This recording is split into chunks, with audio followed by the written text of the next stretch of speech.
আসসালামু আলাইকুম ওয়া রাহমাতুল্লাহি ওয়া বারাকাতুহু।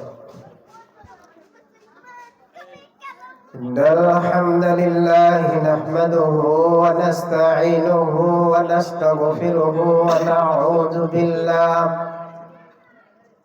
না'উযু বিল্লাহি মিন শুরুরি আনফুসিনা ওয়া মিন সাইয়্যাতি আ'মালিনা। من يهده الله فلا مضل له ومن يضلله فلا هادي له وأشهد أن لا إله إلا الله وحده لا شريك له وأشهد أن محمدا عبده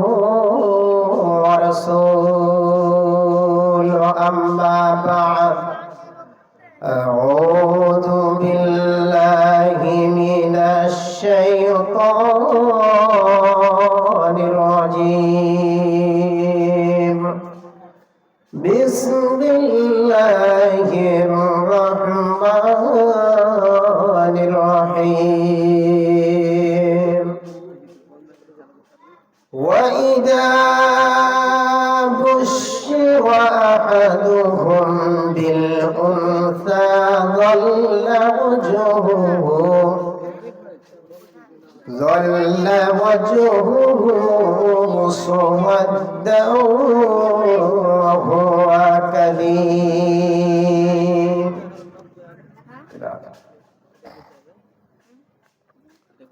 وقال الله تبارك وتعالى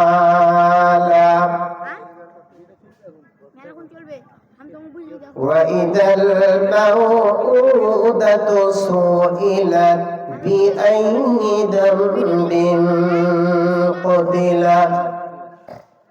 উপস্থিত মঞ্চ উপবিষ্ট সম্মানিত আজকের সভার সভাপতি ও আমার সামনে বসে থাকা ইসলামী ভাই, আপনারা জানেন না, প্রত্যেকে আন্তরিক সালাম, প্রীতি, ভালোবাসা, অভিনন্দন।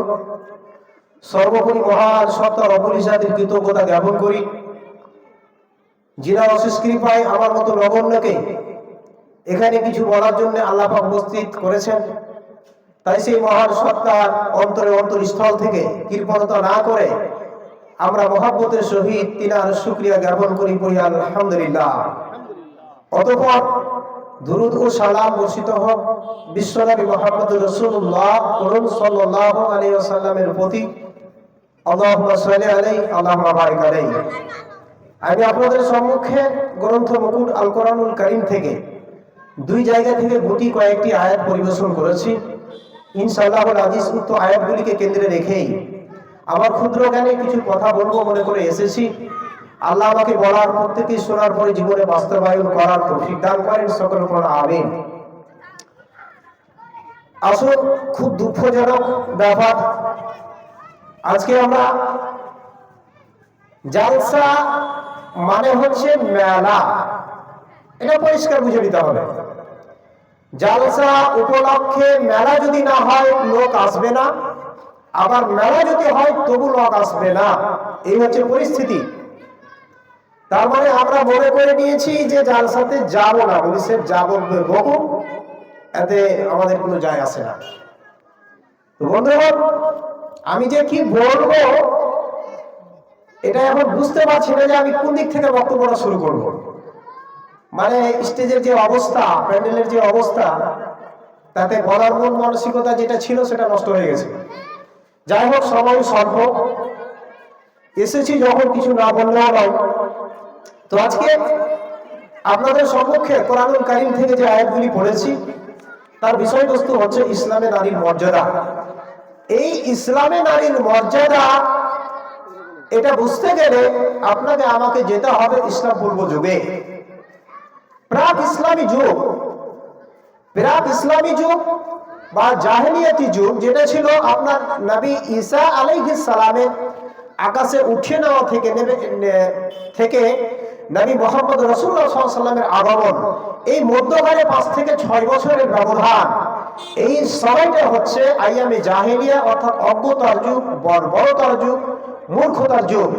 সেই যুগে যদি আমি ফিরে না যাই, সেই যুগে নারীদের কি মর্যাদা ছিল সেটা যদি না বলি, তাহলে ইসলাম যে নারীকে মর্যাদা দিয়েছে এটা আমরা বুঝতে পারবো না। কেন? আপনাকে যদি আপনার ছেলে এসে বলে, আব্বা আমি ক্লাসে থার্ড হয়েছি, তো আপনি বলবেন যাক আলহামদুলিল্লাহ ভালো, তবে বাবু তোমার ক্লাসে ছাত্র কজন?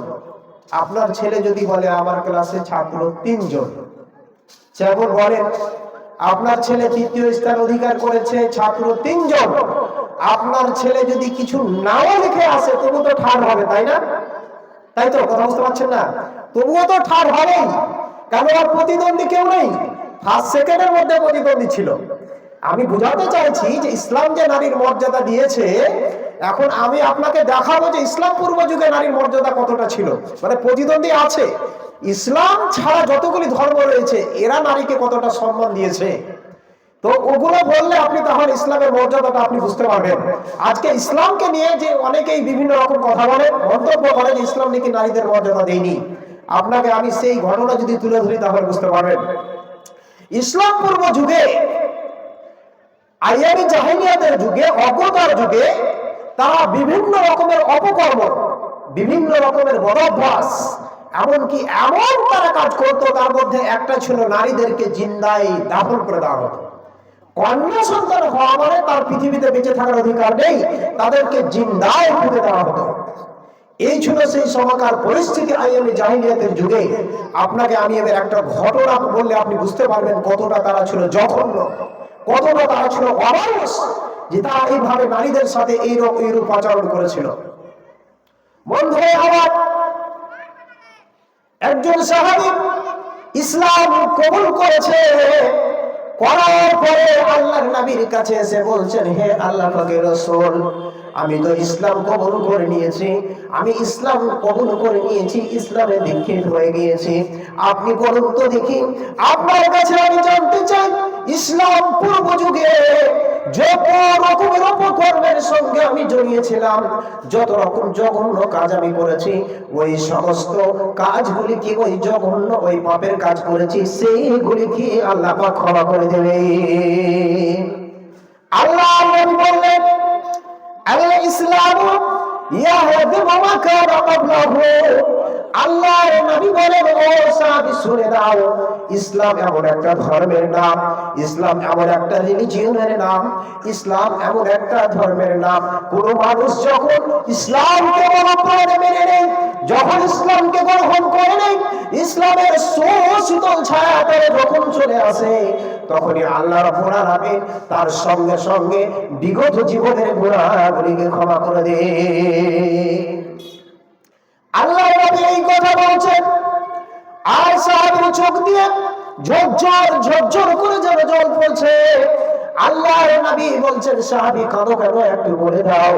সাহাবী বলছেন, হে আল্লাহ পাকের রাসূল, আমি ইসলাম পূর্ব যুগে আমি যত অপকর্ম করেছি, যত ধরনের জঘন্য কাজ করেছি, এর ভিতরে একটা ছিল নারীকে, আমার কন্যা সন্তানকে জিন্দায় দাফন করে দিয়েছি।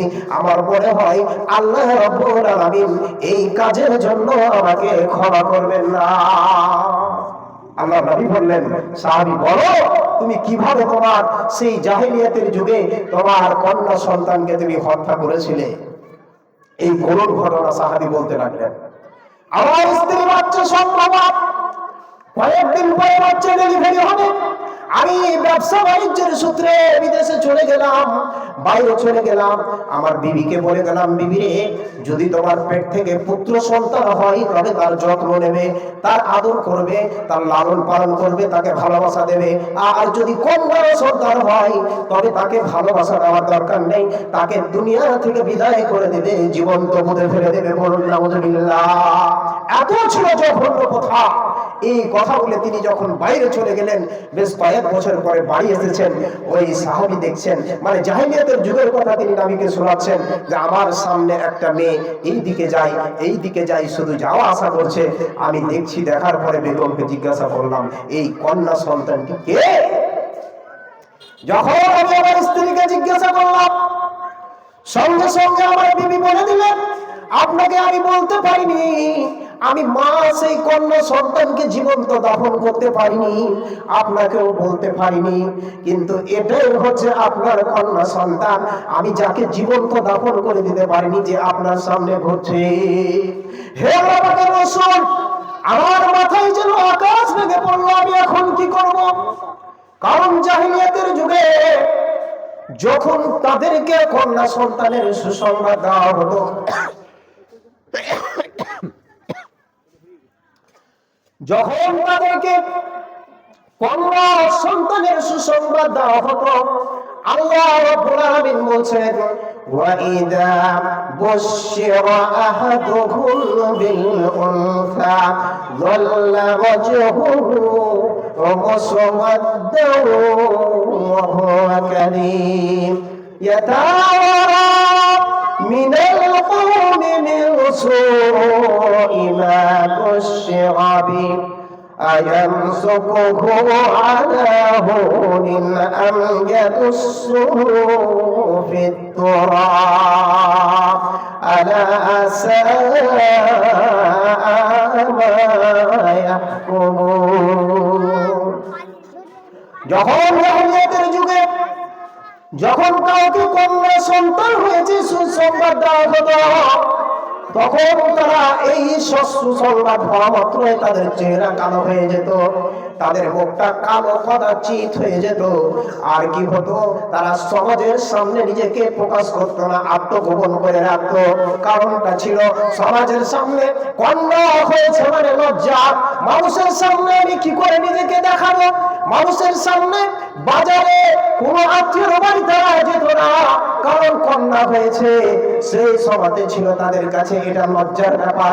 এই লজ্জার ভার, এই সমস্ত অপমান সহ্য করে এই কন্যাকে আমি রেখে দেব নাকি জীবন্ত দাফন করে দিব, তারা যে সিদ্ধান্ত নিত সেটা কতই না জঘন্য ছিল।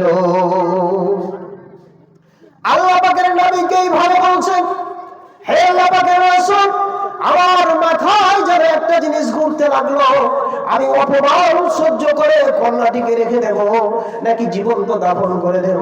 আমি শেষে ফায়সালা নিলাম, একে বাঁচিয়ে রাখা যাবে না, অপমান সহ্য করে একে রাখা যাবে না, দুনিয়া থেকে বিদায় করে দিতে হবে। একদিন আমি কন্যাকে নিয়ে বাইরে বেরিয়ে গেলাম, নানির বাড়ি যাব এই বলে আমি নিয়ে বেরিয়ে গেলাম। হে আল্লাহর রাসূল, মাঠের মধ্যে একেবারে মরুভূমি, যেখানে বাড়ি নেই, ঘর নেই, কিছু নেই, সেই জায়গাতে গর্ত খনন করে আমি আমার মেয়েটাকে, গর্ত যখন কমপ্লিট হয়ে গেল, আমি মেয়েটাকে ডাকলাম, আর ডাকার পরে বললাম, দেখো তো গর্তটা কেমন হয়েছে। আমার সেই কন্যা সন্তানটি, সে তো কিছু জানে না, আমি তার জন্য এই গর্ত খনন করেছি। সে যখন এসেছে আল্লাহ পাকের রাসূল, আমি তার পা দুটি ধরে গর্তের মধ্যে আমি তাকে নিক্ষেপ করে দিলাম।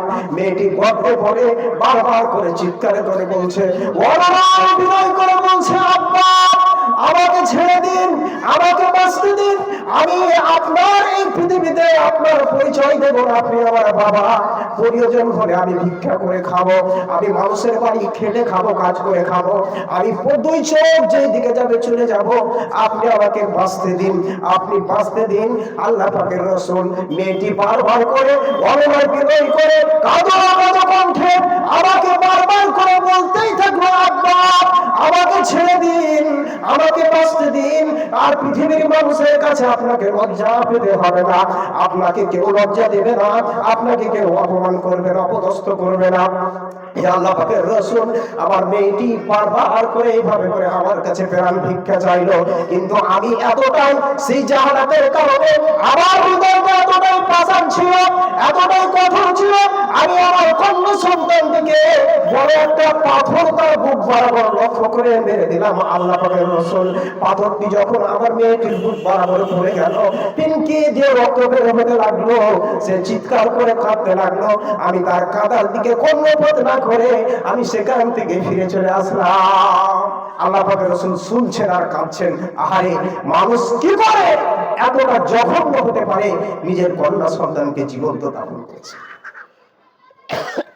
বন্ধুরা, সে ছিল জাহিলিয়াতের যুগে, যেই কন্যা সন্তানের কোনো অধিকার ছিল না, তাদেরকে পৃথিবীর বুক থেকেই একেবারে জীবন্ত দাফন করে দেওয়া হতো, তাদেরকে পৃথিবীর বুকে টিকিয়ে রাখার এরকম চিন্তা ভাবনা তাদের ছিল না। এত জঘন্য ছিল তাদের কথা। ইসলাম নারীকে মর্যাদা দিয়েছে।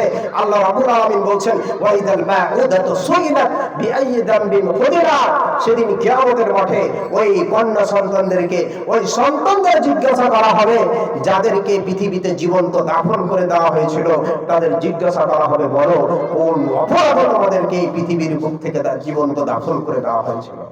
বন্ধু, এইভাবে কন্যা সন্তানদের সেদিন জিজ্ঞাসা করা হবে। ইসলাম নারীকে মর্যাদা দিয়েছে, পৃথিবীর কেউ নারীকে মর্যাদা দেয়নি, ইসলাম নারীকে মর্যাদা দিয়েছে। আমি আপনাকে দেখাই, আল্লাহ রাসূল সাল্লাল্লাহু আলাইহি ওয়াসাল্লামের কাছে একজন মহিলা, আম্মা জান আয়েশা রাদিয়াল্লাহু আনহার কাছে একজন মহিলা দুটি কন্যাকে নিয়ে আসলেন। দুজন কন্যাকে নিয়ে আম্মা জান আয়েশার কাছে আসলেন, এসে বলছেন মা কিছু কি খাবার হবে? আমরা কিছু খাইনি, খুব ক্ষুধা লেগেছে। আম্মা জান আয়েশা বলছেন আমার কাছে একটি খেজুর ছিল, আমি দিলাম, আর খেজুরটি নিয়ে দুইটি টুকরা করে দুইটি কন্যাকে দিয়ে দিলেন, তারা খেয়ে নিল। আম্মা জান আয়েশা বলছেন আমি এই দৃশ্যটা দেখলাম, মা কিছু খেলো না, তাদের দুইজনকে অর্ধেক করে দিয়ে দিল। আল্লাহ পাকের রাসূল যখন বাড়ি আসলেন, এই যে ঘটনা ঘটেছে এটা আল্লাহ রাসূল সাল্লাল্লাহু আলাইহি ওয়াসাল্লামের কাছে আম্মা জান আয়েশা ব্যক্ত করলেন। আল্লাহ পাকের রাসূল সে সময় বলছেন আয়েশা শুনে নাও, যাদের কন্যা সন্তান রয়েছে তাদেরকে লালন পালন করতে গিয়ে মা বাবা যারা কষ্ট করে থাকে কিয়ামতের মাঠে, ওই সমস্ত কাজগুলি যে মা বাবা কষ্ট করে তাদেরকে মানুষ করেছে, কিয়ামতের মাঠে জাহান্নাম থেকে বাঁচার জন্য তারা মাধ্যম হয়ে যাবে। বলুন সুবহানাল্লাহ। শুধু তাই নয়, আল্লাহর নবী বলেছেন যার দুইটি কন্যা, সে তার কন্যা সন্তানকে সুন্দরভাবে লালন পালন করে সুশিক্ষায় শিক্ষিতা বানিয়ে একটা ভালো পাত্র দেখে পাত্রস্থ করে দেবে। আল্লাহর নবী বলেছেন আমি আর ওই কন্যা সন্তানের পিতা, এইভাবে নবীজি দুটো আঙ্গুলকে পাশাপাশি করে দেখালেন। দুইজন আমি এবং ওই কন্যা সন্তানের পিতা জান্নাতে একই সঙ্গে পাশাপাশি অবস্থান করব। যেমন দুটো আঙ্গুলের মধ্যে যতটা ব্যবধান নেই, সেরকম তার আর আমার জান্নাতের মধ্যে এরকম কোনো ব্যবধান থাকবে না। আমি নবী, আল্লাহ রাসূল বলছেন আমি হচ্ছি কন্যা সন্তানদের পিতা, তোমরা কন্যা সন্তানদেরকে কষ্ট দিও না। আজকে আমরা কন্যা সন্তান হলে আমরা কি করি? বেশি যদি কারো কন্যা সন্তান হয় একাধিক, তাহলে আমরা কি করি? মানে স্ত্রীকে তালাক দিয়ে দিই। অনেকে হসপিটালে বারবার কন্যা সন্তান হয়েছে বলে দেখতে যায় না। মানে দায় যদি নিতেই হয় তাহলে শুধু স্ত্রীর হবে কেন? দায় তো স্বামীরও হওয়া দরকার না ভাই। এই কন্যা সন্তান হবে না ছেলে সন্তান হবে, এটা কি কোনো মানুষের হাত আছে? এতে কোনো মানুষের হাত নেই। আল্লাহ রাব্বুল আলামিন কাকে কে দেবেন তিনিই ভালো জানেন। এটা আমি আপনাকে মুখে বললাম, আমি এবার আপনাকে কোরআন দিয়ে প্রমাণ করে দেখাচ্ছি। আল্লাহ বলছেন লিল্লাহি মুলকুস সামাওয়াতি ওয়াল আরদি ইয়াখলুকু মা ইয়াশা ওয়া ইয়াহবু লিমান ইয়াশাউ ইনাসা ওয়া ইয়াহবু লিমান ইয়াশাউ যুকুর আও ইউযাব্বিহুম যুকরানা ওয়া ইনাসা وَيَجْعَلُ مَن يَشَاءُ عَقِيمًا إِنَّ اللَّهَ عَلِيمٌ قَدِيرٌ। আল্লাহ রাব্বুল আলামিন বলেন আকাশ এবং জমিনের রাজত্ব আল্লাহ, আকাশ এবং জমিনের রাজত্ব আল্লাহর হাতে, আল্লাহর জন্য। ইয়াহবু লিমান ইয়াশা ইয়াখলুকু মান ইয়াশা, অর্থাৎ তিনি কি সৃষ্টি করবেন সেটা আল্লাহই ভালো জানেন, তিনার ইচ্ছা। ইয়াহবু লিমান ইয়াশা ওয়া ইনাসা, কাকে তিনি কন্যা সন্তান দেবেন সেটা আল্লাহর ব্যাপার। আল্লাহ বলছেন যাকে ইচ্ছা হয় আমি তাকে কন্যা সন্তান দিই। ওয়া ইয়াহবু লিমান ইয়াশা ইনাসা ওয়া ইয়াহবু লিমান ইয়াশা যুকুর, এবং আমি যাকে ইচ্ছা কন্যা সন্তান নয় পুরুষ সন্তান দিই, পুত্র সন্তান দিই। আইয়ুযাব্বিজুহুম যুকরানা ওয়া ইনাসা, আবার যাকে ইচ্ছা হয় কন্যা সন্তান দিই, আবার পুত্র সন্তান দিই। ওয়া ইয়াজআলু মান ইয়াশা ওয়া আকিবা, আবার যাকে ইচ্ছা হয় বন্ধা করে রেখে দিই, কন্যা সন্তান দিনা, পুত্র দিনা, কিছুই দেই না, আমি বন্ধা করে রেখে দিই। অর্থাৎ এই সমস্ত ক্ষমতা একমাত্র আল্লাহ রাব্বুল আলামিনের হাতে। তাহলে আপনার স্ত্রী কেন দায়ী হবে? বারবার কন্যা সন্তান হওয়ার অপরাধে আপনি স্ত্রীকে ছোট, আপনি স্ত্রীকে উঁচু নিচু কথা বলেন, আপনার মা বাবা অর্থাৎ বইয়ের শ্বশুর শাশুড়ি উল্টো পাল্টা কথা বলে, এমনকি স্বামী তাকে তালাক দিয়ে দেয়, বিভিন্ন ভাবে টর্চার করে, কারণ বারবার মেয়ে হচ্ছে বলে স্ত্রী দায়ী। কি দায় যদি হতো তাহলে স্ত্রী নয় শুধু স্বামীও হতো। তা আল্লাহ বলছেন আমি কাকে কে দেবো সেটা আমার ব্যাপার, পৃথিবীর কারণে হাত নেই। এই জন্য আল্লাহ বলছেন তোমরা খবরদার, কন্যা সন্তান হয়েছে বলে তোমরা সন্তানদেরকে হত্যা করো না। আল্লাহ রাব্বুল আলামিন বলছেন, সূরা ওয়ালা তাকতুলু আওলাদাকুম মিন ইমলাকিন নাহনু নারযুকুকুম ওয়া ইয়্যাহুম। আল্লাহ বলছেন খবরদার, তোমরা তোমাদের কন্যা সন্তানদেরকে রুজির ভয়ে, দারিদ্রতার ভয়ে তোমরা কন্যা সন্তানদের হত্যা করো না। তোমরা তোমাদের সন্তানদেরকে হত্যা করো না, দারিদ্রতার ভয়ে, রুজির ভয়ে তোমরা হত্যা করো না। আল্লাহ অন্যত্র বলছেন, আল্লাহ অন্য জায়গাতে বলছেন ওয়ালা তাকতুলু আওলাদাকুম খাশিয়াতা ইমলাক নাহনু নারযুকুকুম ওয়া ইয়্যাকুম ইন্না কাতলাহুম কানা খিতাআন কাবীরা। খবরদার, তোমরা তোমাদের কন্যা সন্তানদেরকে হত্যা করো না দারিদ্রতার ভয়ে, তোমরা দারিদ্রতার অভাবে তোমরা তোমাদের কন্যা সন্তানদের হত্যা করো না, বা তোমরা তোমাদের সন্তানদের হত্যা করো না। এই সন্তান হত্যা করাটা হচ্ছে বড় মহাপাপ, এটা একটা জঘন্য কথা, এটা মহাপাপ, এটা একটা বড় গুনাহ। এই জন্য তোমরা তোমাদের সন্তানদেরকে হত্যা করো না।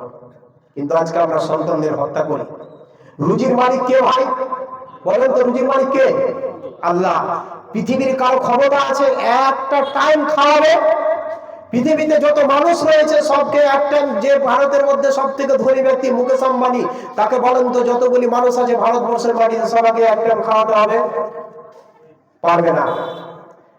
নবী তো পারেনি, সে পারবে কি করে? আপনাকে একটা ঘটনা শোনায়, হাদিসের কথা নয়, এটা আবার হাদিস ভাববেন না।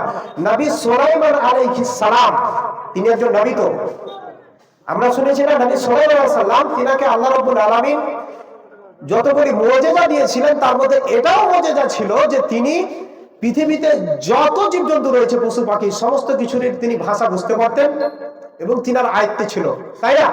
তো নবী সুলাইমান আলাইহিস সালাম একদিন আল্লাহকে বলছেন, আল্লাহ একটি টাইম আমাকে শুধু পৃথিবীতে যত জীবজন্তু রয়েছে, মাখলুকাত রয়েছে, সবাইকে খাওয়ারের বন্দোবস্ত আমি করবো, আজকে তাদের মেহমান নওয়াজি একটু আপনার কাছে অনুমতি চাইছি, দেন না? আল্লাহ বলছেন নবী সুলাইমান পারবে না। বলছে একটু দেন, ঠিক আছে, খাবার রেডি করো।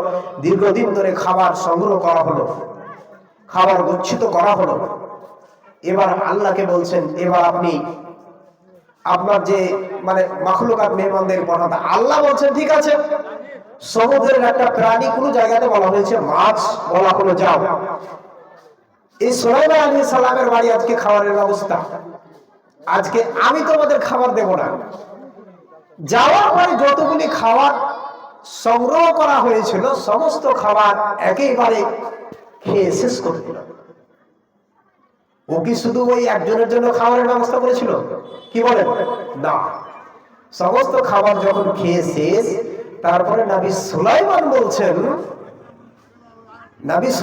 বলছেন যে আল্লাহ রাব্বুল আলামিন প্রতিদিন তোমাকে কতটা খাবার দেন, এত এর থেকে আরো 2 গুণ বেশি দেন আমার মাবুদ আমাকে। আজকে আমাকে এইটুকুতেই আমাকে সন্তুষ্ট থাকতে হবে, কারণ আজকে আপনার মেহমান আমি, আমাকে আজকে আল্লাহর অতিরিক্ত খেতে দেবেন না। রুজির মালিক কে বললাম? আল্লাহ। পৃথিবীর কারো ক্ষমতা নেই যে রুজির ব্যবস্থা করে দেবে, কারণ রুজির মালিক হচ্ছে আল্লাহ। এই জন্য আল্লাহ বলছেন যে তোমরা দারিদ্রতার ভয়ে তোমাদের সন্তানদেরকে তোমরা হত্যা করো না, কারণ রুজির মালিক হচ্ছে আমি রুজির ব্যবস্থা করে দেবো, পৃথিবীর কে ব্যবস্থা করতে পারবে না। বন্ধুগণ, এই জন্য কন্যা সন্তান হয়েছে বলে কখনো বেজার হবেন না, কখনো স্ত্রীর প্রতি টর্চার করবেন না, স্ত্রীকে কষ্ট দেবেন না যে আমার কন্যা সন্তান হয়েছে বলে, কারণ আপনার কন্যা সন্তান হয়েছে এটা আপনার জন্য সৌভাগ্য। আল্লাহর নবী বলেছেন, যার প্রথম কন্যা সন্তান, যেই বাড়িতে কন্যা সন্তান প্রথম আসলো, সেটা শুধু কন্যা সন্তান নয়, ওই বাড়িতে সে বরকত নিয়ে আসলো, আল্লাহ রাব্বুল আলামিনের রহমত। আসসালামু আলাইকুম। সুলতান মেম্বার, তুমি যেখানে থাকো না কেন, তুমি অতি শীঘ্রই ওই মেলাটাকে উড়াও। সুলতান মেম্বার এবং নুরুল মেম্বার, আপনারা দুজনকে অনুরোধ করে বলছি আমি, অতি শীঘ্রই আপনি মেলাকে বন্ধ করুন। মেলাগুলোকে উঠাতে উঠে হাঁটান, মেলা বন্ধ করুন আপনি। আপনার দুজনকে বলছি, সুলতান মেম্বার এবং নুরুল মেম্বার দুজনকে বলছি, আপনারা অতি শীঘ্রই মেলাকে বন্ধ করুন। যে সকল মা বোন এবং মুসল্লিরা মেলার অঙ্গনে ঘুরে বেড়াচ্ছেন, তাদেরকে আমার বিশেষ অনুরোধ, আপনাদের উদ্যোগে যে জালসার আয়োজন করেছেন, সেই জালসায় এসে অশেষ পুণ্যের অধিকারী হন। আপনারা মেলা পাবেন, কিন্তু এই জালসা পাবেন না। আমাদের দূরবর্তী থেকে যোগ্য যে বক্তার আমরা আওয়াজ শুনছি, সেখান থেকে আপনারা বিরত থাকবেন না। আমার অনুরোধ, আপনারা সেই মেলা প্রাঙ্গণ অথবা বাড়িতে যারা আত্মীয় স্বজন নিয়ে আসেন, তারা অতি সত্বর আমাদের জালসা প্রাঙ্গণে চলে আসুন। তো বলতেছিলাম যে কন্যা সন্তান হওয়া এটা আপনার জন্য লজ্জা নয়।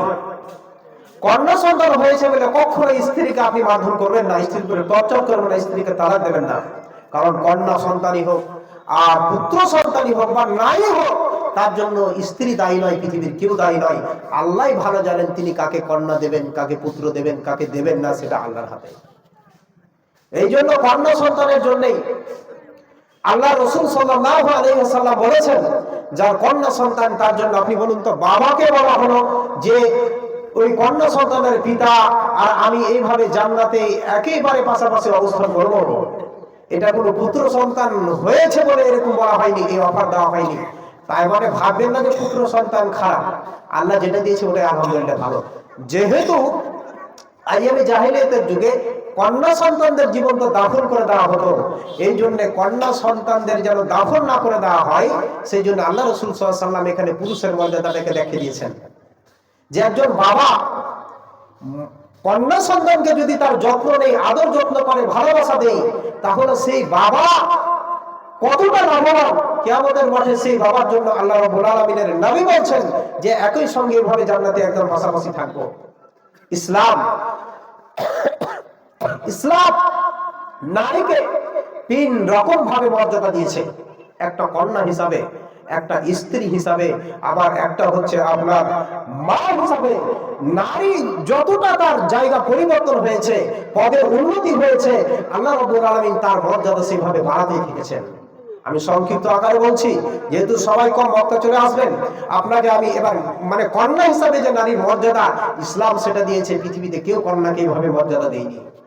এরপরে আপনি চলে আসুন নারীকে স্ত্রী হিসাবে ইসলাম কি মর্যাদা দিয়েছে। স্ত্রীদেরকে সে সমাজে কোনো মর্যাদা দেওয়া হতো না, স্ত্রীকে কোনো মর্যাদা দেওয়া হতো না সেই সমাজে। কারণ স্ত্রী মানে কি শুধু ভোগের সামগ্রী, ভোগের বস্তু, তারাকে ভোগ করতো, আবার ইচ্ছা হলে রাখতো, না হলে তাদেরকে আবার মানে যেমন গরু ছাগল বাজারে বিক্রি হয় সেভাবে তাদেরকে আবার বিক্রি করে দেওয়া হতো। ও যে একটা নিজের স্ত্রীর অধিকার, সেই অধিকারটুকু পেত না, এমন অবস্থা ছিল। ইসলাম এসে নারীদের অধিকার দিয়েছে, নারীদেরকে সম্পত্তিতে কোনো অধিকার দেওয়া হতো না, যে অধিকার ইসলাম দিয়েছে।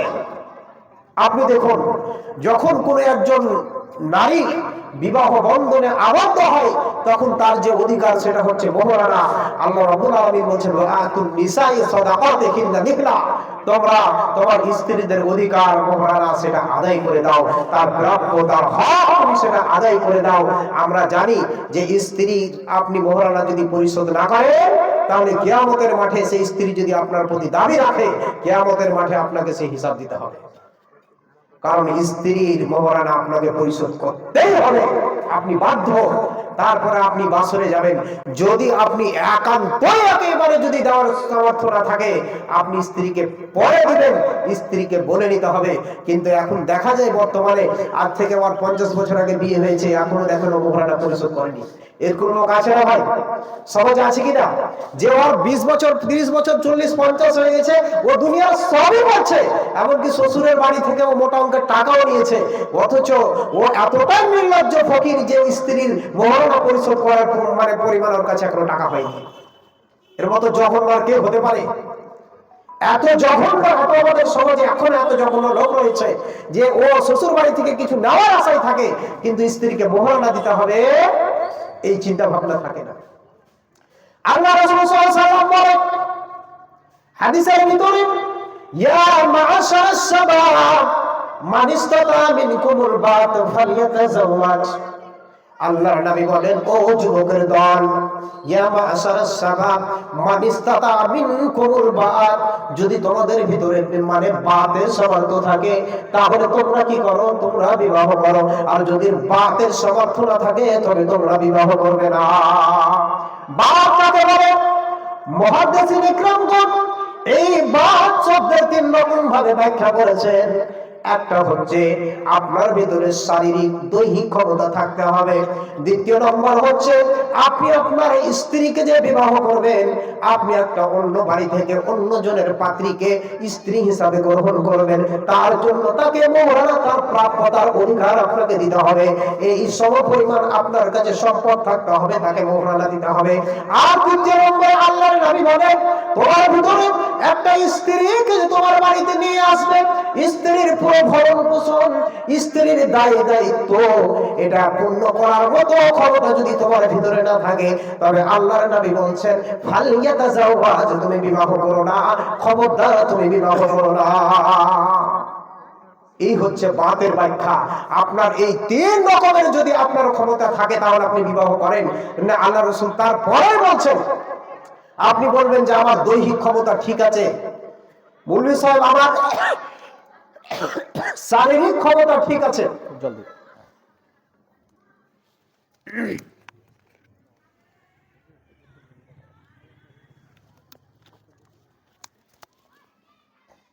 আপনি বলবেন যে আমার দৈহিক ক্ষমতা শারীরিক ক্ষমতা আমার ঠিক আছে, আমি বিবাহ করব না। কেন? যে আপনার শারীরিক ক্ষমতা দৈহিক ক্ষমতা যদি থাকে, আপনার এই মোহরানা নেওয়ার যদি ক্ষমতা না থাকে, স্ত্রীর দায়ভার যদি নেওয়ার আপনার ক্ষমতা না থাকে, আল্লাহর রাসূল সাল্লাল্লাহু আলাইহি ওয়াসাল্লাম বলছেন যে তুমি রোজা রাখো। রোজা রাখলে কি হবে? ফাইন্নাহু আগাদ্দু লিল বাসার ওয়া আহসানু লিল ফারজ। শেষে আল্লাহর রাসূল বলছেন ফাইন্না লাহু বিজা, অর্থাৎ রোজা হচ্ছে তোমার জন্য ঢাল স্বরূপ, তোমার যৌবনকে কন্ট্রোল করে রাখবে। অর্থাৎ তুমি বিবাহ করো না, যখন তোমার স্ত্রীর ভরণ পোষণের দায় তুমি নিতে পারবে, স্ত্রীকে মোহরানা দিতে পারবে, তখন তুমি বিবাহ করার প্রস্তুতি নিবে। কিন্তু যৌন ক্ষুধাকে কন্ট্রোল করার জন্য তুমি সেটা থেকে বেঁচে থাকার জন্য তুমি কি করো? রোজা রাখো। আর যখন তুমি রোজা রাখবে তোমার যৌন ক্ষুধাটা দমন হয়ে যাবে। আপনি কি বুঝলেন? মোহরানার হক কত, মোহরানা আপনার দেওয়ার স্ত্রীর যে হক রয়েছে মোহরানায়, সেটার গুরুত্ব কতটা, যে আল্লাহ রাসূল সাল্লাল্লাহু আলাইহি ওয়াসাল্লাম যুবককে বিবাহ করতে নিষেধ করছেন যে এই 3টি ক্ষমতা যদি তোমার থাকে তাহলে বিবাহ করো, নচেত তুমি বিবাহ করবে না। কারণ মোহরানা দিতে হবে। কিন্তু আজকে আমরা কি করি? মোহরানা তো দেব না, বরং উল্টা আরো শ্বশুরের কাছ থেকে নিয়ে নিই। এটা আমরা করি ভাই। খবরদার শ্বশুরের কাছ থেকে কিছু নেওয়ার আশা করবেন না। যদি আপনি শ্বশুরের কাছ থেকে কিছু নেন, আপনি শ্বশুরের বাড়িতে উপযুক্ত সম্মান পাবেন না। আপনাকে আমি বলে গেলাম, আপনি হারাহারি নিয়ে নেবেন।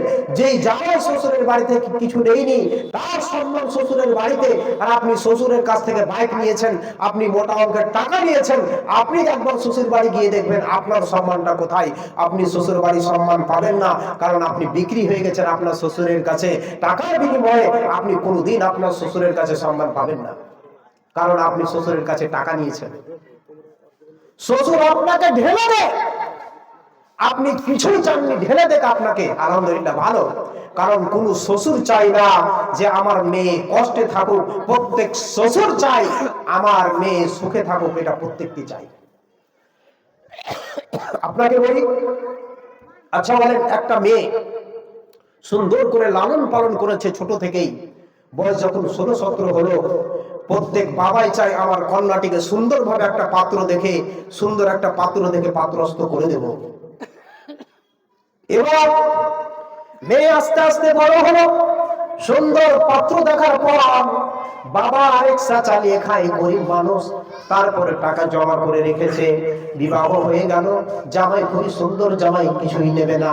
তারপরে শ্বশুর বলে, বাবা তুমি কিছুই নেবে না, ঠিক আছে, তোমাকে আমি পুরো যতগুলি মানে ড্রেস লাগে সম্পূর্ণ দেব, জামাই নেবে না। তারপর ও দেই কি দেয় না বলেন। আবার শ্বশুর কি করে, আরে আমার তো একটাই মেয়ে, গরিব হলে কি হবে, জামাইকে একটা মোটরসাইকেল দেবো, আমার মেয়ে ওই বাইকে চড়ে আসবে। আবার শ্বশুর কি করে, আপনার যতগুলি ফার্নিচার লাগে ঘরের সমস্ত দেই কি দেয় না বলা বলেন, সমস্ত কিছু দেই।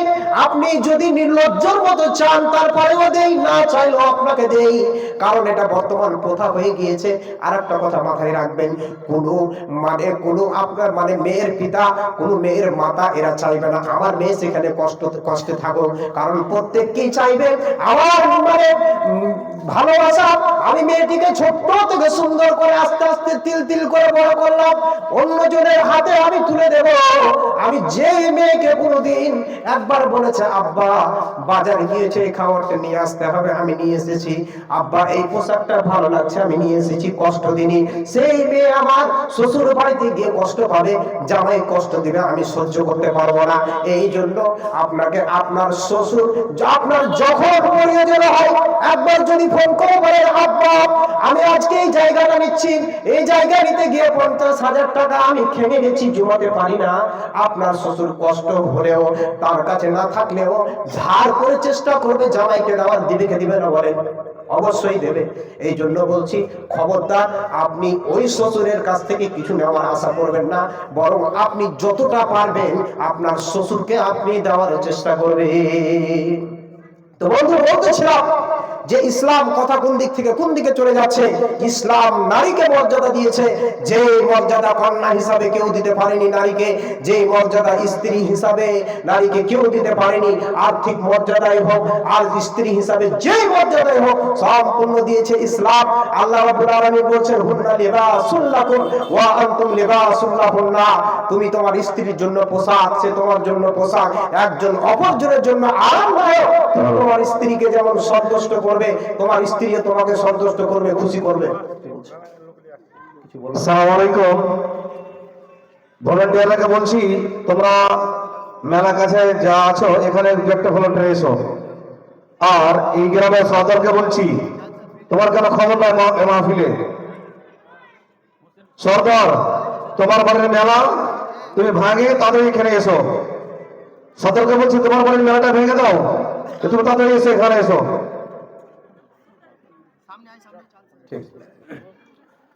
তো আপনাদের বারবার ডাকছে, চলে আসুন। তো বলতেছিলাম যে স্ত্রী হিসাবে ইসলাম নারীকে কতটা মর্যাদা দিয়েছে দেখুন। আইয়ামে জাহিলিয়াতের যুগে, অজ্ঞতার যুগে স্ত্রীদের যদি ঋতু হতো, মান্থলি পিরিয়ড হতো, তাহলে তাদেরকে বাড়ি থেকে বের করে দেওয়া হতো, বাইরে বাড়ি থেকে একটু দূরে তাদেরকে কুড়ে ঘরে রাখা হতো, সেখানে থাকবে, তার খাওয়া দাওয়া উঠা বসা তার সঙ্গে করা হতো না। কেন? সে পচে গেছে, এখন তার ঋতুস্রাব হয়েছে, তাকে দূরে সরিয়ে দাও, তাকে রাখা যাবে না। ইসলাম নারীকে মর্যাদা দিয়েছে দেখুন। আল্লাহ বলছেন, وَيَسْأَلُونَكَ عَنِ الْمَحِيضِ قُلْ هُوَ أَذًى فَاعْتَزِلُوا النِّسَاءَ। আল্লাহ বলছেন, হে নবী, আপনাকে লোকেরা জিজ্ঞাসা করে মাহিজ অর্থাৎ ঋতু সম্পর্কে আপনি বলে দেন, এটা হচ্ছে একটা অসুখ, এটা অপবিত্র সময়। আল্লাহ রাব্বুল আলামিন তারপরেই বলছেন, নিসাউকুম হারসুল লাকুম ফাতু হারসাকুম, খবরদার তোমরা স্ত্রীরা হচ্ছে তোমাদের জন্য আপনার জমিন, জমিনকে আপনি যেভাবে ব্যবহার করবেন, চাষ করার পরে কোনো অসুবিধা নেই। জমিন আপনি ভুট্টা চাষ করবেন না, মাকই করবেন না, গম করবেন না, ধান করবেন, সেটা আপনার ব্যাপার। আপনাকে কেউ বলবে না এই জমিনে তুমি কিসের জন্য ভুট্টা চাষ করো, জমিনে গম কেউ চাষ করছো, কেউ বলবে না। আল্লাহ বলছেন নিসাউকুম হারসুল লাকুম ফাতু হারসাকুম, অর্থাৎ নারীরা হচ্ছে তোমাদের জন্য শস্য ক্ষেত্র, জমিন। তোমরা যেইভাবে পারবে তাদেরকে ব্যবহার করবে, তবে সাবধান, তোমরা তাদের সঙ্গে পিছন দিক দিয়ে পায়খানার রাস্তা দিয়ে তাদের কাছে যাবে না। আর কি করবে না, তোমরা পিরিয়ডের সময়, মেন্সের সময়, ঋতুর সময়, মাসে যখন নারীদের একটা সময় হয় 5 দিন 6 দিন 6 দিন হয়ে এই সময়টা, এই সময়ে তোমরা তাদের সঙ্গে সঙ্গমে লিপ্ত হবে না। তাদের সঙ্গে খাবে, একই সঙ্গে উঠা বসা করবে, একই সঙ্গে ঘুমাবে, কোনো অসুবিধা নেই, কিন্তু ওই জায়গাতে তোমরা যাবে না, স্ত্রী সঙ্গম সেই সময় করবে না। আমরা যারা এসে বলে আমি গ্লাসে পানি পান করে আমি গ্লাসটা রেখে দিয়েছি, আল্লাহর নবী ওই গ্লাস ধরে একই জায়গাতে মুখ লাগিয়ে পানি পান করেছেন, তখন আমি ঋতুবতী। আম্মা জান আয়েশা বলেন আমি মাংস খেতে খেতে আমি হাড়ের যে জায়গাতে মুখ লাগিয়েছি হাড়টা ফেলে দিয়েছি, আল্লাহর নবী ওই জায়গাতেই মুখ লাগিয়ে হাড়টা চুষেছেন, তখন আমি সেই সময় ঋতুবতী। আল্লাহর নবী তিনার স্ত্রীকে ঋতুবতী অবস্থা তিনার সঙ্গে থাকছেন, তিনার সঙ্গে খাচ্ছেন, তিনি যে জায়গাতে মুখ লাগিয়ে মাংসের টুকরা ভক্ষণ করেছেন, খেয়েছেন, আল্লাহর নবী ওই জায়গাতে মুখ লাগাচ্ছেন, ওই জায়গাতে ওই গ্লাসের ওই জায়গাতে মুখ লাগিয়ে পানি পান করছেন। আল্লাহর নবী কোনোদিন তিনি নারীকে ঋতু হয়ে গেলে বাড়ি থেকে বের করে দেননি। আমরাও নারীদেরকে বের করে দেব না। সে সময় জাহিলিয়াতের যুগে মর্যাদা দেওয়া হয়নি, নারীদেরকে বের করে দিত আর বাড়ির পিছনে কুলে ঘরে থাকতো, আবার যখন পবিত্র হতো তখন নিয়ে আসা। বন্ধুগণ, নারীদেরকে মর্যাদা দেওয়া হয়নি, স্ত্রী হিসাবে সেদিন মর্যাদা পায়নি, তারা ছিল ভোগের বস্তু, যখন যার ইচ্ছা হতো ভোগ করে নিত।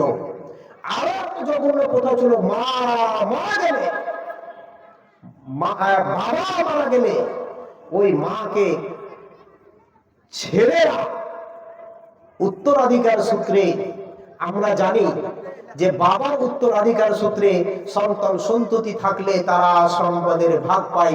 বাবা মরে গেছে, বাবার 10 বিঘা সম্পত্তি, 2 ভাই 2 ছেলে 2 মেয়ে, তাদের ভিতরে ফারায়েজ হিসাবে ভাগ হয়ে যায় উত্তরাধিকার সূত্রে। কিন্তু স্ত্রী অর্থাৎ সন্তানের মা, সেই জঘন্য প্রথা এত ছিল জাহিলিয়াতের যুগে, তাকে তারা ভাগ করে নিত, অর্থাৎ নিজের মায়ের সঙ্গে তারা কুকর্ম করতে। বলুন নাউজুবিল্লাহ। এত জঘন্য প্রথা ছিল। সেই জঘন্য প্রথা থেকে, সেই সমস্ত জাহিলিয়াতের অপকর্ম থেকে ইসলাম নারীকে মর্যাদা দিয়েছে, স্ত্রী হিসাবে নারীর অধিকার পূর্ণ করেছে ইসলাম। তাহলে দুটো দিক হলো। অনেক কিছু বলার আছে, আমি অল্প করেই বলছি, কারণ বক্তা চলে আসবে, সময় কম। আমাকে আগে ইঙ্গিত করা হয়েছে, তারপরে আমি বুঝতে পারছি আমাকে যে সময় বলা হয়েছিল তার থেকে আমি ক্রস করছি, আমাকে ইশারা করা হয়নি। আছে হ্যাঁ, আচ্ছা যাক, মোটামুটি সময় হতে চলেছে। হ্যাঁ, বক্তা চলে আসছে। আমি এখন এবারে আপনাকে একটু দেখাবো যে ইসলাম মা হিসাবে নারীকে কতটা মর্যাদা দিয়েছে। আপনি দেখুন, আল্লাহ রাসূল সাল্লাল্লাহু আলাইহি ওয়াসাল্লামের কাছে একজন সাহাবী এসে বলেন, মা আহাক্কু বিহুসনি সুহবাতি ইয়া রাসূলুল্লাহ, হে আল্লাহ পাকের রাসূল, সব থেকে আমার কাছ থেকে ভালো ব্যবহারের, উত্তম চরিত্রের আশা কে রাখে, মা না বাবা? কে আমার কাছ থেকে সব থেকে বেশি আমার কাছ থেকে ভালো ব্যবহার, সৎ আচরণের হক কে রাখে? আল্লাহর নবী বললেন উম্মুকা, তোমার মা। আবার সাহাবী জিজ্ঞাসা করলেন, তারপর আল্লাহ পাকের রাসূল? আবার আল্লাহ রাসূল বললেন তোমার মা। আবার জিজ্ঞাসা করলেন সুম্মা মান, হে আল্লাহ পাকের রাসূল তারপরে কে? আবার আল্লাহ পাকের রাসূল বললেন তোমার মা। অর্থাৎ এইভাবে করে আল্লাহ রাব্বুল আলামিনের নবী মায়ের মর্যাদা 3 গুণ বাড়িয়ে দিলেন। আবার জিজ্ঞাসা করা হলো তারপরে কি? আল্লাহ পাকের রাসূল। আল্লাহর নবী বললেন চতুর্থবারে, এদের পরে হচ্ছে তোমার পিতা। তাহলে মায়ের মর্যাদা ইসলাম বাড়িয়েছে না কমিয়েছে? বলেন, বাড়িয়েছে। এখন বলবেন মৌলভী সাহেব এখানে মায়ের মর্যাদা আল্লাহ রাসূল সাল্লাল্লাহু আলাইহি ওয়াসাল্লাম বেশি তো দিয়ে দিলেন, পিতার মর্যাদা। আগে একটা হাদিস বলেছি, আল্লাহ রাসূল বলেছেন যে যে কন্যা সন্তানের পিতা সুন্দরভাবে কন্যা সন্তানকে লালন পালন করে তাকে সুশিক্ষায় সুশিক্ষিতা করে পাত্রস্থ করে দেবে ভালো পাত্র দেখে, আমি আর ওই কন্যা সন্তানের পিতা এইভাবে জান্নাতে অবস্থান করব। নবী দুটো আঙ্গুলকে এভাবে করে দেখিয়েছেন। তাহলে ওখানে আপনার মর্যাদা ওখানে বেড়েছে কি বাড়েনি? মা হিসাবে এখানে ইসলাম, আল্লাহ রাসূল সাল্লাল্লাহু আলাইহি ওয়াসাল্লাম বাবার আগে নারীকে মর্যাদা দিলেন বাবার থেকে 2 গুণ বেশি। কেন? আল্লাহ রাব্বুল আলামিন বলেন وَوَصَّيْنَا الْإِنسَانَ بِوَالِدَيْهِ إِحْسَانًا حَمَلَتْهُ أُمُّهُ كُرْهًا وَوَضَعَتْهُ كُرْهًا। আল্লাহ রাব্বুল আলামিন বলছেন, আমি পৃথিবীর মানুষদেরকে ওসিয়ত করেছি ওয়াসাইনাল ইনসানা বিওয়ালিদাইহি ইহসানা, অর্থাৎ তোমাদের মাতা পিতার সাথে তোমরা উত্তম আচরণ করবে, সৎ ব্যবহার করবে।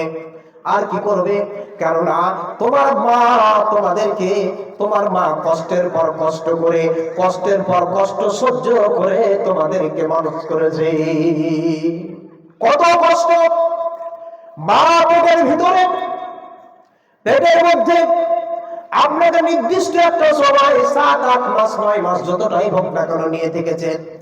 একজন মা পেটের ভিতরে যখন বাচ্চা চলে আসে, যখন আস্তে আস্তে করে বাচ্চাটা বড় হতে থাকে, সেই সময় মা আপনার ভালোভাবে খেতে পারে না, মায়ের ভিতরে খাবার ঢোকে না, মা ঠিকভাবে ঘুমাতে পারে না। রাত্রি বেলাতে মা, আপনি তো যেন নাকি তেল দিয়ে ঘুমান, আপনার স্ত্রী যে ঘুমাতে পারে না, আপনি খবর রেখেছেন? আপনার স্ত্রী একবার ডান দিকে কাত হয়, একবার বাম দিকে হয়, কারণ ঘুমাতে পারে না। অনেক সময় পেট ব্যথা, খেতে পারে না, বসে বসে যেন রাতটা জাগরণ করে যেন কাটিয়ে দেই, সময়টা অতিবাহিত করে দেই। বাচ্চা প্রসব হয়ে গেল, এতটা কষ্ট, এতটা কষ্ট মা পায় বাচ্চা প্রসবের সময়। আল্লাহর নবী বলেছেন, একজন মা যদি বাচ্চা প্রসব করতে গিয়ে যদি মা যদি পৃথিবী ছেড়ে দেয়, যদি চলে যায়, পৃথিবী ছেড়ে যদি মা যদি পৃথিবী ছেড়ে চলে যায়, তাহলে আল্লাহ রাব্বুল আলামিনের নবী বলেছেন, ওই মা বাচ্চা প্রসব হওয়ার সময় মারা গিয়েছে বলে বিনা হিসাবে আল্লাহ রাব্বুল আলামিন তাকে জান্নাত দিয়ে দেবে। কারণ একজন বাচ্চা প্রসব করতে গিয়ে কতটা কষ্ট পায়, একজন মানুষ কে কতটা কষ্ট একজন মানুষ সহ্য করতে পারে। আপনাকে আমি বলি, একটা মানুষের দেহের ভিতরে যতগুলি হাড় রয়েছে, এই হাড়গুলির ভিতরে যদি একটা মানুষের 32টা হাড়কে যদি ভেঙে দেওয়া হয়, তাহলে ওই মানুষটি কতটা কষ্ট পাবে, ঠিকভাবে দাঁড়াতে পারবে না, ওই ঠিকভাবে দাঁড়াতে পারবে না, একেবারে অপূর্ণ হয়ে যাবে। তো একজন মানুষের 32টা দেহের হাড়ের ভিতরে ভেঙে দেওয়া হলে সে যেমন দুর্বল হয়ে যায়, একজন মা তার বাচ্চা প্রসব করতে গিয়ে সেই রকম ভাবে এতটাই কষ্ট পায়, যেন মনে হচ্ছে তার সেই রকম 32টা হাড় যেন মায়ের ভেঙে গিয়েছে। মা বাচ্চা প্রসব করে দেওয়ার পর আবার যখন বাচ্চার মুখের দিকে দেখে, সেই সময়তে রক্তাক্ত অবস্থায় মা বাচ্চার দিকে দেখলেই যেন একবারে মায়ের মুখটা ভরে যায় খুশিতে। আহারে, এত সুন্দর সন্তান আল্লাহ তুমি আমাকে দিয়েছো। যত কষ্ট বাচ্চা পেটে ধারণ করেছে, বাচ্চা প্রসব করতে গিয়ে মা যতটা কষ্ট পেয়েছে, এই সমস্ত কষ্ট বাচ্চার মুখ দেখে মা সঙ্গে সঙ্গে ভরে যায়। বলুন সুবহানাল্লাহ। এতটা কষ্ট মানে করার পরে মা বাচ্চাকে দেখে সেই সমস্ত কষ্ট ভরে যায়। এই জন্য আল্লাহ বলছেন, খবরদার তোমরা মায়ের সাথে বেয়াদবি করবে না। এই জন্য আল্লাহ রাব্বুল আলামিন মায়ের জন্য এই নির্দেশ দিলেন পৃথিবীর মানুষকে, মায়ের সাথে সুলভ আচরণ করবে, মায়ের সঙ্গে ভালো আচরণ করবে, খবরদার কখনো মাকে কষ্ট দেব না। আল্লাহ রাব্বুল আলামিন অন্য জায়গাতে বলেন, وَقَضَى رَبُّكَ أَلَّا تَعْبُدُوا إِلَّا إِيَّاهُ وَبِالْوَالِدَيْنِ إِحْسَانًا। আল্লাহ রাব্বুল আলামিন বলেন, وَقَضَى رَبُّكَ أَلَّا تَعْبُدُوا, খবরদার আল্লাহ বলছেন, এটা আমি ফয়সালা করে দিয়েছি, আল্লাহর পক্ষ থেকে ফয়সালা হয়ে গিয়েছে।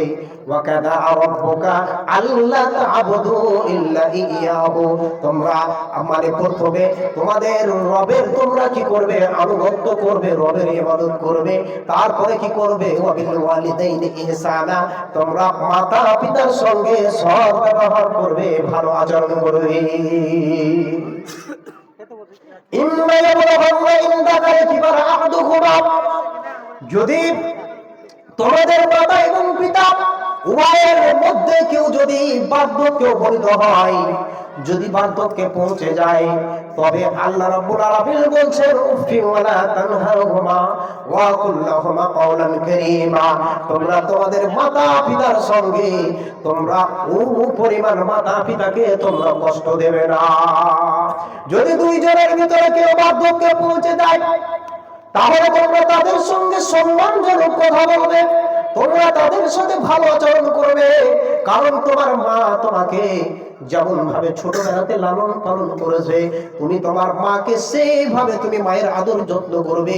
যেমনটা তোমার পেশাব পায়খানা মা সাফ করেছে, রাত্রি বেলাতে তুমি বিছানায় পেশাব করেছো, তোমার মা আবার চেঞ্জ করেছে, আবার পেশাব করেছো, আবার চেঞ্জ করেছে, বারবার পেশাব করে তুমি বিছানা ভিজিয়ে দিয়েছো।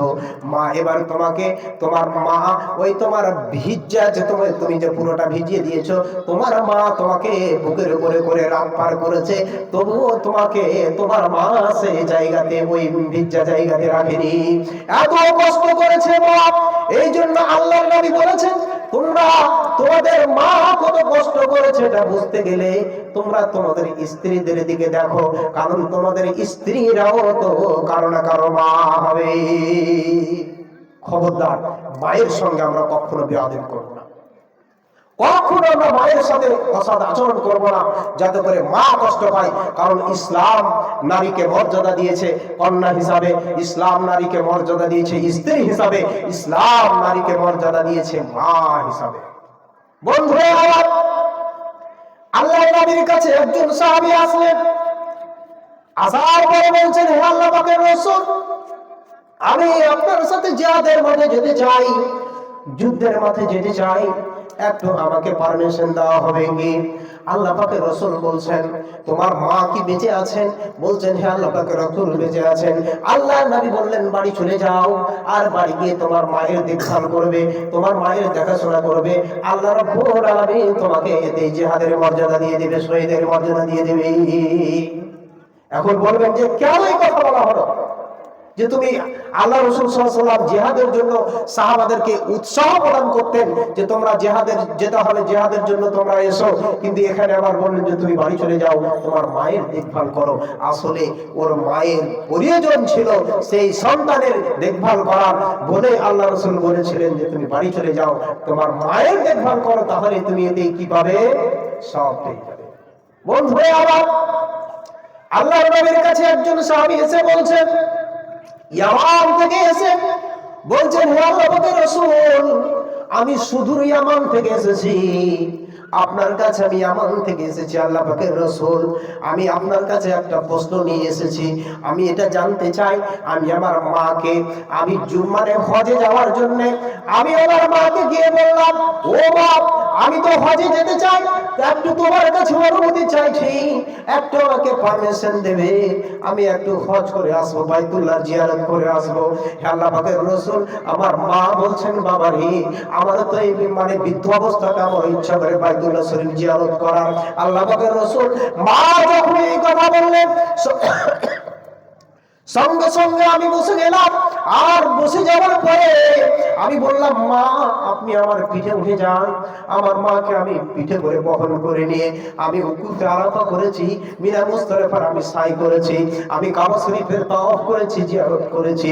আল্লাহ পাকের রাসূল সমস্ত হজের যতগুলি নিয়ম রয়েছে এই সমস্তগুলি আমার মাকে কাঁধে করে, আমার মাকে পিঠে করে আমি সমস্তগুলি পালন করেছি।